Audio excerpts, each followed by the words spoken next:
Well, the significance is this, that last year the government presented its budget, and on the consolidated fund it was going to present a budget. It forecast a deficit of 45 million, and it said it was going to borrow 50 million. It's actually borrowed another 25 million. So if it had not come in on the 31st of March, it would have left a hole in the capital fund. So the government would have an overall bigger hole in terms of its budget.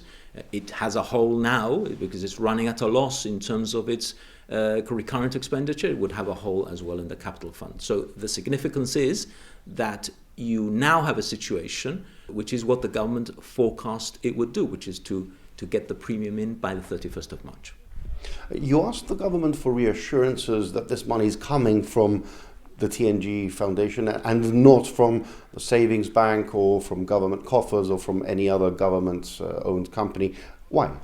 Well, we asked a straight question to get a straight answer. And the reason we did that is because this is a government that has played with a sleight of hand, with public finances, with public monies, that has run an opaque kind of structures. It organizes itself in different ways. It's used public monies for different projects. Look, it's said in the communique with Victoria Keys, the original communique in 2019, it said that it was going to finance part of the reclamation. It said that it's going to use savers' money for the Victoria Stadium. It said that it wasn't going to loan money to the Sunborn, and yet it did. So it got to the end of the financial year. I had asked Mr. Bigardo as recently as 3 weeks ago whether the money had been paid. He said it hadn't. He said they were still negotiating.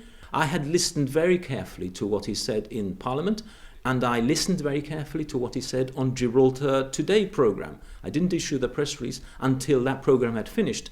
But he didn't give that information in that program, and so we issued the press release to get a straight answer to a straight question, because people are tired of the sleight of hand with public monies. Well, you've got your answer. They've said that no, the money is not coming from the savings bank or any other government entity, that it's coming straight from TNG.